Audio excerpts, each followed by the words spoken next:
ይህንን ሁሉ ታግሶ በካርዱ መሪውን ለመምረጥ ያለው ትግስት ምንድነው የሚያሳየው በኢትዮጵያ ፖለቲካ ውስጥ? በኢትዮጵያ ምድር የህወሓት አይነት እንዳይፈጠር ማስተማሪያ ማድረግ ነው ያለብን። ይሄን ቡድን የመረጠው ህዝብ ዴፊኒትሊ ድምጹ ሊከበርለት ይገባል። ማንንም ይምረጥ ማንንም ኢዜማንም ይምረጥ ወይ ገዢውን ፓርቲ ይምረጥ እንደበፊቱ እንደ ጠላት የምንተያይበት ዘመን ማብቃት አለበት። ዘመናዊ ፖለቲካ መጀመር አለብን እንደ ሀገር ብለን ነው የምናስበው። ለሱ በእኛ በኩል ሬዲ ነን። ለዚህ ቀን ከሌሊት ሳይል ወጥቶ ለመረጣችሁ ህዝብ ለመስራት ምን አይነት ቅድመ ዝግጅት አላችሁ? ህወሓትን ለአንዴና ለመጨረሻ ጊዜ በቃ ልንል ይገባል።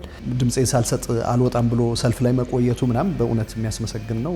ያልጠበቅ ነው። በምርጫ አሸንፌ መንግስትን ለመያዝ ነው የተቋቋምኩት እንደሚል ፓርቲ ከምርጫ ውጭ አማራጭ የለም። ጦርነት ውስጥ መግባት እንደማይፈልጉ በትግራይ የሚኖሩ ኢትዮጵያውያን በግልጽ እየተናገሩ ነው ያሉት። በዚህ ዘመን በ21ኛው ክፍለ ዘመን በማይጠበቅ መልኩ ለምርጫ የወጣን ሰው እርምጃ እንወስዳለን በሚል እስከ ማለት ድፍረት ድረስ የሄዱበት ምርጫው እንዳይካሄድ ያቅማቸውን ሁሉ የሞከሩበት ሂደት አስተውለናል።